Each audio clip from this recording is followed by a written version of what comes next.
एक सजग सिविलियन के रूप में आपकी क्या जिम्मेदारी बनती है? आपकी ये जिम्मेदारी बनती है कि कोई व्यक्ति किसी खाली जगह पर कूड़ा ना फेंके। कूड़े की गाड़ी पर डे आपके यहाँ पर डेली आ रही है। आप कूड़ा उसके अंदर डालिए। आप खाली प्लॉटों के अंदर इस तरीके से कूड़ा डालेंगे, सड़कों पर डालेंगे तो गंदगी होगी। आपके इलाके में जो आपके प्रतिद्वंदी हैं वो लगातार ये सवाल उठाते हैं कि आपके यहाँ साफ सफाई नहीं है और उनके हाथ गाड़ियाँ जाके जो है वो इलाके को साफ कर रही हैं। हमारे यहाँ पर 2 टो टिप्पर की गाड़ी थी, किसी गली में गाड़ी नहीं जाती थी कूड़ा उठाने के लिए।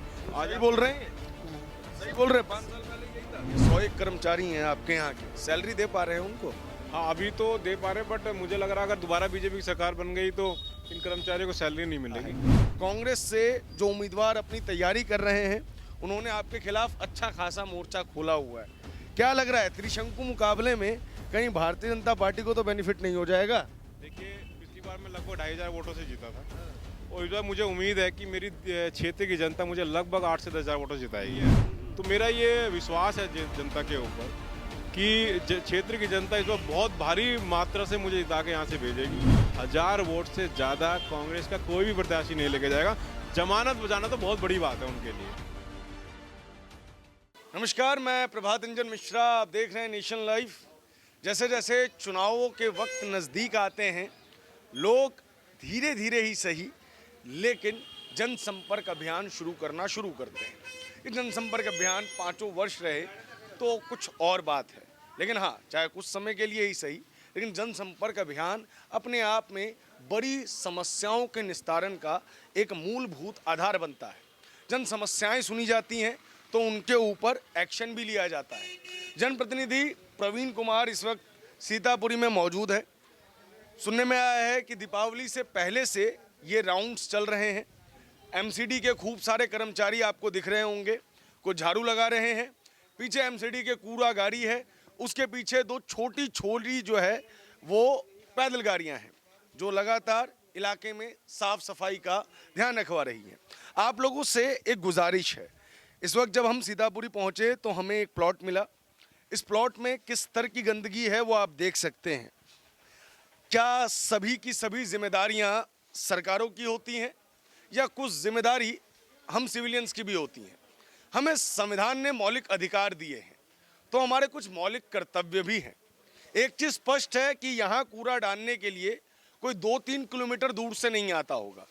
आसपास की गली वाले, आसपास के मकान वाले ही ये कूड़ा डालते होंगे। फिर इसी कूड़े से उनको समस्या भी होती है और उस समस्या के लिए वो जनप्रतिनिधियों को कोसते भी हैं। तो ऐसे में एक सजग प्रहरी के रूप में, एक सजग सिविलियन के रूप में आपकी क्या जिम्मेदारी बनती है? आपकी ये जिम्मेदारी बनती है कि कोई व्यक्ति किसी खाली जगह पर कूड़ा ना फेंके। अगर वहाँ पे कूड़ा जमा हो जा रहा है तो जल्द से जल्द कॉमन रूप से सब लोग मिलजुल के इसकी सफाई करें ताकि बीमारियां जो हैं वो ना फैलें। साल में 1 बार, 2 बार, 3 बार, 5 बार जनप्रतिनिधि किसी के प्लॉट की सफाई करवा सकते हैं, लेकिन प्रतिदिन साफ सफाई करवाना शायद असंभव है। अगर ये चीज़ रोड पे होती तो शायद मेरे तेवर इतने नरम नहीं होते।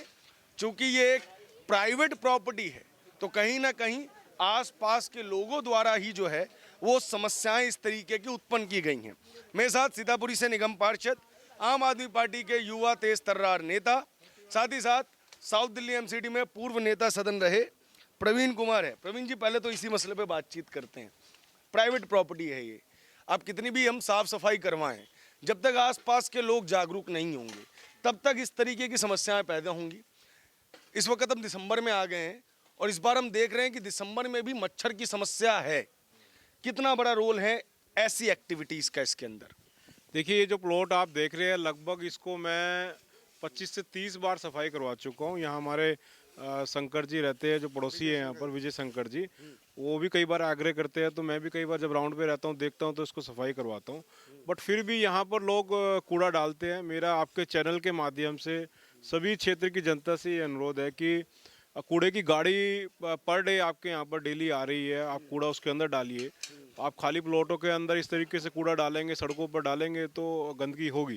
क्योंकि जो साफ सफाई की जो व्यवस्था है वो हम सबकी जिम्मेदारी बनती है। एक जागरूक नागरिक होने के नाते हम सबको ये प्रण लेना पड़ेगा कि जब कूड़े की गाड़ी डेली आ रही है, पहले समस्या थी 5 साल पहले की कूड़े गाड़ी नहीं आती थी, आज कूड़े की गाड़ी डेली हर गलियों के अंदर जाती है। तो वहाँ पर जब गाड़ी जा रही है तो कूड़ा इन खाली प्लॉटों के अंदर नहीं डालना चाहिए। और इनके ऊपर हमारा तेज गति से काम भी हो रहा है। लगभग 200-300 प्लॉट ऐसे मेरे वार्ड के अंदर थे जब मैं आया था, वहाँ पर कूड़ा था, तो एक एक करके हम लोगों ने साफ करवाया। उसमें 90% प्लॉट ऐसे हैं जिसमें परमानेंट सफाई हो चुकी है, बट 10% इस तरीके के प्लॉट है आज भी जहाँ पर रात को चोरी छुपे लोग डाल जाते हैं कूड़ा।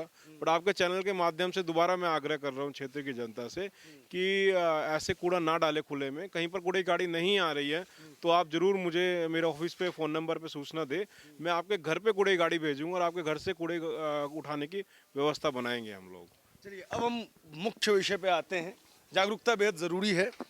प्रवीण जी, जो ये आपकी इलाका है इसके अंदर कई गलियां तो ठीक ठाक साइज़ की है जहाँ पे टिप्पर वगैरह आसानी से जा सकते हैं, लेकिन अगर देखा जाए तो बगल वाली गली जो है उसके अंदर टिप्पर की समस्या ज़रूर होगी। उनके लिए किस तरीके की व्यवस्था है? ये देखिए व्यवस्था क्या है, जैसे ऑटो टिप्पर आया है तो ये जो घर है इनके फ्रंट में गेट है, लगभग 99% लोगों के, हाँ उस साइड में गेट है, कुछ लोगों के इधर गेट है। उसके बाद भी 2 साइड ओपन होने के बाद भी अगर कहीं पर दिक्कत आती है तो जैसे ये पॉइंट बने हुए हैं, उधर पॉइंट बना हुआ है, हम लोग ने जहाँ भी बैक गलियों के पॉइंट बने हुए हैं जहाँ पर जा सकते हैं लोग, तो वहाँ पर जाने के बाद कूड़े गाड़ी हमारी 5 से 10 मिनट रुकती है और रुकने के बाद वहाँ से कूड़ा उठाती है उन लोगों को जहाँ पर बैक गलियों में कूड़े गाड़ी नहीं जा सकती है। इसके पीछे कुछ हाथ गाड़ियां भी लगी हुई हैं, तो कितनी हाथ गाड़ियां वगैरह जो है वो क्षेत्र में घूम रही हैं? क्योंकि आपके इलाके में जो आपके प्रतिद्वंदी हैं वो लगातार ये सवाल उठाते हैं कि आपके यहाँ साफ सफाई नहीं है और उनकी हाथ गाड़ियां जाके जो है वो इलाके को साफ कर रही हैं। देखिए मेरे पास लगभग 100 कर्मचारी और कई गाड़ियां हैं, 8 लगभग ऑटो टिप्पर है, 2 बड़ी बड़ी गाड़ियां हैं, 10-15 रेडियां हैं। इतना बड़ा सिस्टम होने के बाद हम लोग 100% सफाई नहीं कर पाते, क्योंकि सफाई का मसला ऐसा होता है आप घर में पोछा लगाएंगे और 10 मिनट बाद फिर गंदगी हो जाती है। तो इसमें जागरूक लोगों को भी जागरूक होना पड़ेगा। और वो एक रेडी से 2 आदमी से कोई आदमी कहता है कि सफाई हो जाएगी क्षेत्र की, तो बहुत बड़ा लोगों को गुमराह करने का काम कर रहे हैं। और वो चुनाव अभी आ रहा है तो अभी बीजेपी कांग्रेस वाले सभी लोग आएंगे और वो लोगों को गुमराह करने का काम करेंगे। 4.5 साल से हम लोग यहाँ पे क्षेत्र के अंदर, आप पहले हमारे यहाँ पर 2 ऑटो टिप्पर की गाड़ी थी, किसी गली में गाड़ी नहीं जाती थी कूड़ा उठाने के लिए। आज ही बोल रहे हैं, सही बोल रहे हैं, 5 साल पहले यही था। 5 साल से आज की डेट में बहुत अच्छा सिस्टम है। देखिए आप देख सकते हैं गलियां साफ ये पूछ रहा हूँ 5 साल पहले सच में 2 ही गाड़ियां आती थी? 2 आती थी, उनकी भी खबर नहीं थी, नाम थी 2। और आज आती है गाड़ियां? साल पहले काउंसलर तो कभी गली में आए नहीं, जाने नहीं काउंसलर है कौन। आज की डेट में हमारे प्रवीण जी गली गली सफाई अभियान हुआ या मच्छर वगैरह की दवाइयाँ हुई या कोविड के ताल्लुक लोगों को जागरूक करना, कहाँ कैंप लगना, कहाँ क्या होना है। और आल्सो तुम्हारे आई कार्ड, आधार कार्ड, इनके कैंप लगाना, मेडिसिन्स हाउस टू हाउस जा रही है कि नहीं जा रही है, या वहाँ डिस्पेंसरी में प्रॉपर तरीके से दवाइयाँ मिल रही हैं या नहीं रही, पूरा ख्याल हो रहा है। इसीलिए यहाँ के सारे लोग, पब्लिक लोग भी, आप चेहरे देख सकते हैं, सारे हैप्पी हैं, खुश भी हैं। प्रवीण जी, ये हाथ गाड़ियां हैं जो जा रही हैं, 101 कर्मचारी हैं आपके यहाँ के, सैलरी दे पा रहे हैं उनको? हाँ अभी तो दे पा रहे, बट मुझे लग रहा है अगर दोबारा बीजेपी की सरकार बन गई तो इन कर्मचारियों को सैलरी नहीं मिलेगी। इसलिए वैसे भी जनता ने, दिल्ली की जनता ने मन बना लिया है कि नगर निगम में भी इस बार आम आदमी पार्टी की सरकार बनने जा रही है। और अगर नहीं बनेगी तो बहुत बड़ा दुर्भाग्य होगा कर्मचारियों का, दिल्ली की जनता, क्योंकि 15 साल से जो कुशासन इन्होंने किया हुआ, जो भ्रष्टाचार किया हुआ है, उसके वजह से आने वाले समय में नगर निगम के अंदर आज तो पैसा है ही नहीं, आने वाले में सैलरी नहीं दे पाएंगे कर्मचारी को, तो सफाई कैसे होगी? कूड़े गाड़ी वालों की पेमेंट नहीं हो पाएगी तो उनको कूड़ा कैसे उठाएंगे?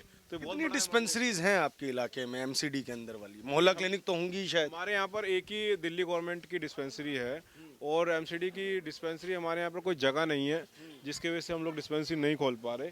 कोई भी व्यक्ति, आपके चैनल के माध्यम से मैं क्षेत्र की जनता से आग्रह करना चाहता हूँ, कोई भी अगर जगह देना चाहे तो मैं सरकारी डिस्पेंसरी एमसीडी की ओर से तुरंत प्रभाव में यहाँ खुलवा दूंगा। हमारे यहाँ समस्या क्या है वार्ड के अंदर कि कोई सरकारी ज़मीन नहीं है, चाहे वो डीडीए की हो, दिल्ली गवर्नमेंट की हो, चाहे एमसीडी की, कोई लैंड नहीं है, जिसकी वजह से कई स्कीमें हम लोग यहाँ पर नहीं लेके आ पा रहे क्योंकि जगह की शॉर्टेज की वजह से यहाँ पर नहीं लेके आ पा रहे हम लोग। मोहल्ला क्लिनिक्स तो आमतौर पे किराए की जगहों पे भी खुले हैं, तो डिस्पेंसरीज भी तो खोली जा सकती हैं निगम द्वारा। फंड्स की तो कमी नहीं होनी चाहिए। नहीं, नगर निगम के पास तो पैसे की कमी है। नगर निगम तो मैं कह रहा हूँ दिवालिया हो चुका है आज की डेट में। नगर निगम के पास पैसा नहीं है, दिवालिया हो चुका है। मैं बता रहा हूँ कर्मचारियों की सैलरी देने तक उनके पर मतलब नहीं है पैसा। आप ईस्ट में और नॉर्थ में चले जाइए, बहुत बुरी हालत है। अब वही क्राइसिस जो है साउथ के अंदर भी आने स्टार्ट हो चुके हैं। साउथ दिल्ली एमसीडी को 2500 करोड़ रुपए देने हैं नॉर्थ को, आप ही लोग कह रहे हैं। वही बता रहा हूँ ना आपको, वो नहीं दे पा रहे वो। तो आने वाले समय में बहुत भयानक रूप लेने वाली है। यहाँ पर दिल्ली की जनता के लिए बहुत बड़ी समस्या आने वाली है। डीबीसी वर्कर, सीएफडब्ल्यू वर्कर, चाहे वो सफाई कर्मचारी हो, चाहे वो डॉक्टर की सैलरी हो, किसी भी कर्मचारी की सैलरी नहीं दे पा रहे।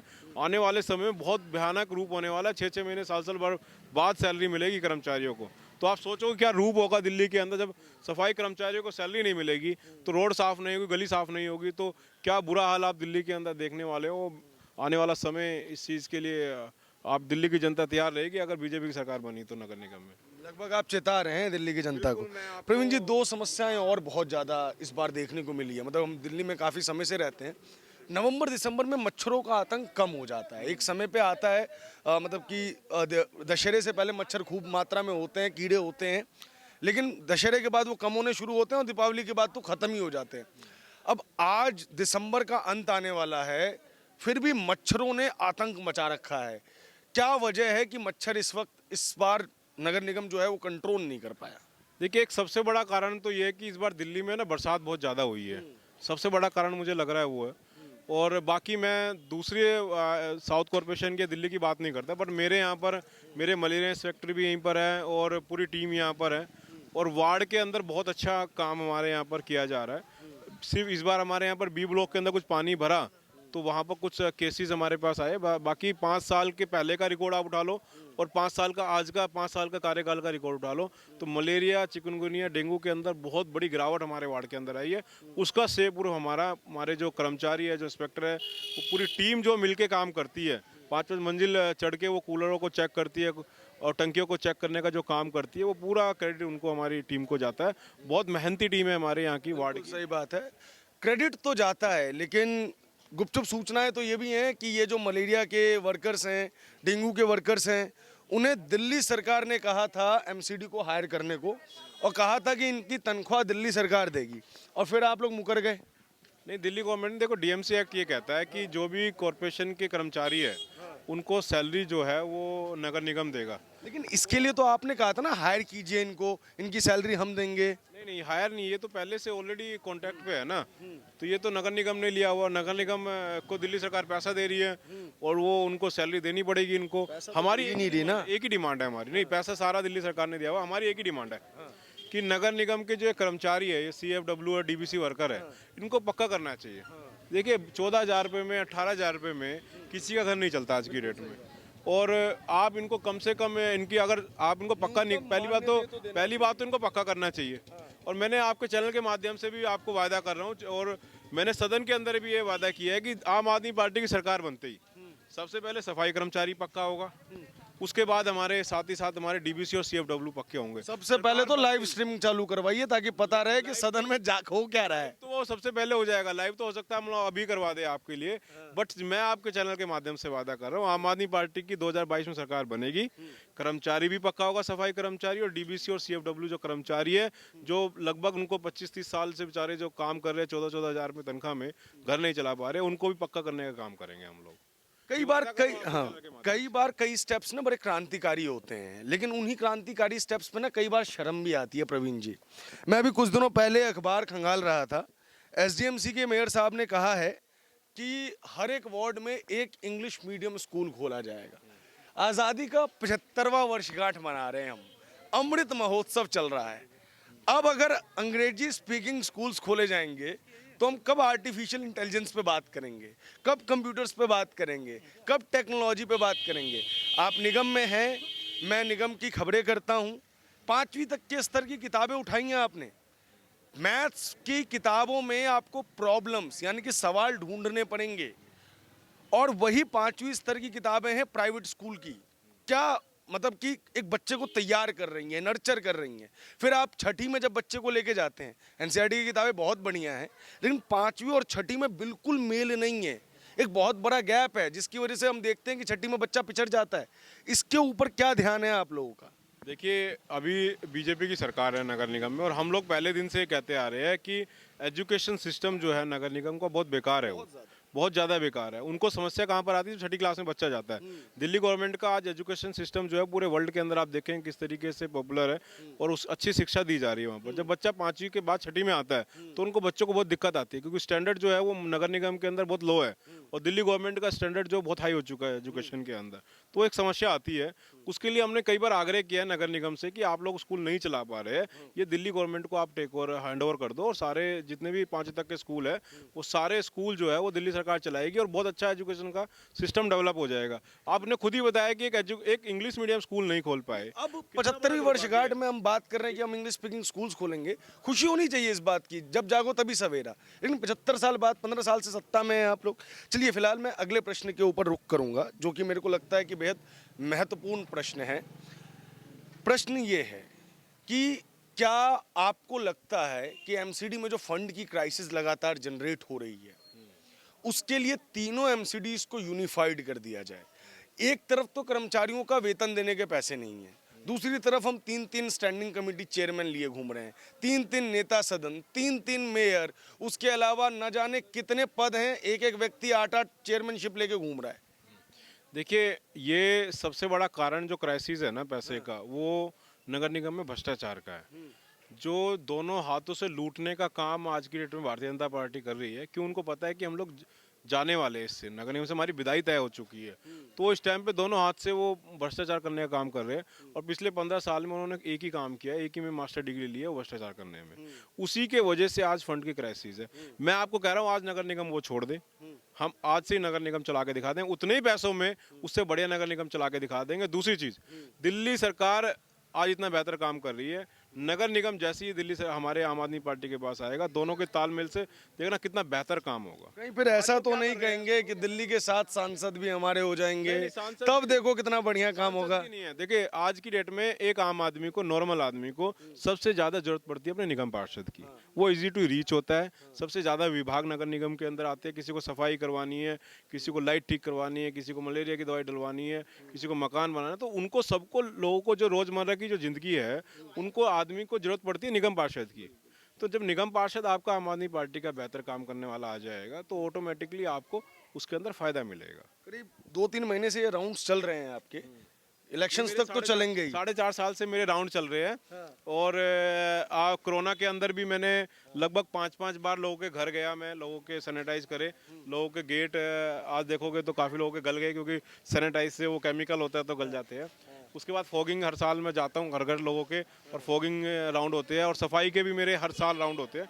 तो मेरे को बहाना चाहिए लोगों के यहाँ जाने का सिर्फ, और बहाने मैं मिलते रहते हैं, और मैं लोगों के बीच में जाता रहता हूँ। आमतौर पे दफ्तर से ज़्यादा बढ़िया ग्राउंड पे मिलने में लगता है, ताकि जनता अपनी बात कहे। प्रवीण जी, एक और सवाल लूँगा मैं, और इसके बाद इस इंटरव्यू को समाप्त करेंगे।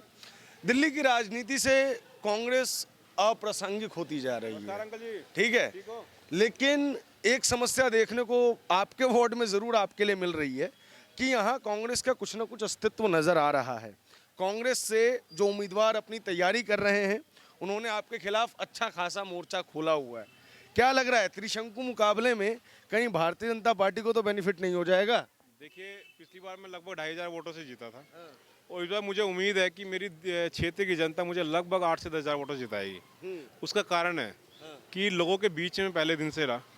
पहले जनता ने किसी निगम पार्षद को क्षेत्र में नहीं देखा था घूमते हुए, कोई निगम पार्षद आता नहीं था, कोई कूड़े गाड़ी नहीं आती थी, कोई साफ सफाई नहीं होती थी, कोई लाइट नहीं लगती थी। जो काम नगर निगम के है वो मैंने किया है। तो मेरा ये विश्वास है जनता के ऊपर कि क्षेत्र की जनता इस बार बहुत भारी मात्रा से मुझे जिता के यहाँ से भेजेगी।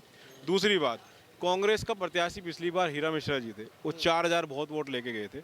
इस बार का प्रत्याशी कोई भी आ जाए कांग्रेस का, वो 1,000 वोट से अगर से ऊपर ले जाए तो वो उसकी बहुत बड़ी जीत मानता हूँ मैं, 1,000 वोट से। ये ऑन कैमरा आपको कह रहा हूँ, कांग्रेस का कोई भी प्रत्याशी आ जाए। उसका कारण है 2020 के विधानसभा के चुनाव के अंदर मात्र 500 वोट पूरी विधानसभा मिले थे कांग्रेस को। तो उस हिसाब से लगा तो 125 वोट मिलती है। बट फिर भी नगर निगम का चुनाव है तो थोड़ा लोकल उसके ऊपर होता है। 1000 वोट से ज़्यादा कांग्रेस का कोई भी प्रत्याशी नहीं लेके जाएगा। जमानत बजाना तो बहुत बड़ी बात है उनके लिए। आपने मेरे एक सवाल का जवाब नहीं दिया, भाग गए उससे। क्या आप और आपकी पार्टी, चलिए आपकी पार्टी हटा देते हैं, आप एमसीडी को एक करने के पक्ष में हैं? नहीं, हम लोग देखिए, हम लोग इस चीज़ के पार्टी लेवल की बात नहीं, मैं अपने पर्सनल व्यक्तिगत बात कर रहा हूँ कि एक नहीं होनी चाहिए कॉरपोरेशन, तीनों कॉरपोरेशन अलग अलग रहेगी तो उससे काम करने में ज़्यादा मजबूती मिलेगी। और तीनों में 3 मेयर रहेंगे, स्टैंडिंग कमेटी चेयरमैन रहेंगे, तो वो उससे लोगों का, क्षेत्र की जनता का भला होगा। बट अभी क्या है कि चला नहीं पा रही है बीजेपी, उसके वजह से बीजेपी चाहती है, हार रही है तो उनको लग रहा है कि तीनों को एक कर दिया जाए। ये सिर्फ बीजेपी चाहती है। क्यों बीजेपी इसलिए चाहती है कि बीजेपी को लग रहा है कि इस बार हम चुनाव हार रहे हैं, तो वो गणित लगा रहे हैं कि किस तरीके से जीता जाए। वो सोच रहे हैं कि तीनों को हम लोग एक ही कॉरपोरेशन को कर दे तो शायद जीत जाए हम लोग। बट वो गणित भी उनके फेल हो चुके हैं। उनको पता लग रहा है कि तीनों को एक करने के बाद भी नहीं जीत पा रहे हैं और अलग अलग रहेगी तो भी नहीं जीत पा रहे हैं। तो मैं बता रहा हूँ आपको, कोई कॉरपोरेशन तीनों एक नहीं हो रही है क्योंकि बीजेपी को पता है कि हम हार रहे हैं। वो गणित सिर्फ उन्हीं का लगाया जा रहा है। बहुत बहुत शुक्रिया हमसे बात करने के लिए। ये थे हमारे साथ निगम पार्षद प्रवीण कुमार, जिन्होंने बेबाकी से अपनी बात कही। आपकी इस वीडियो पे क्या प्रतिक्रिया है कमेंट बॉक्स में ज़रूर बताएं। हम आमतौर पे अलग अलग वार्डों में जाके, जनता के बीच में जाके क्षेत्रीय निगम पार्षदों से सवाल करेंगे और उससे जो क्षेत्रीय जनप्रतिनिधि है उसके अंदर एक चेतना के निर्माण का प्रयास करेंगे। इस वीडियो पर आपकी जो भी प्रतिक्रिया हो, निगम पार्षद से आपके जो भी सवाल हो, कमेंट बॉक्स में डालना ना भूलें। कैमरे के पीछे रोहित, आप देख रहे हैं नेशन लाइव।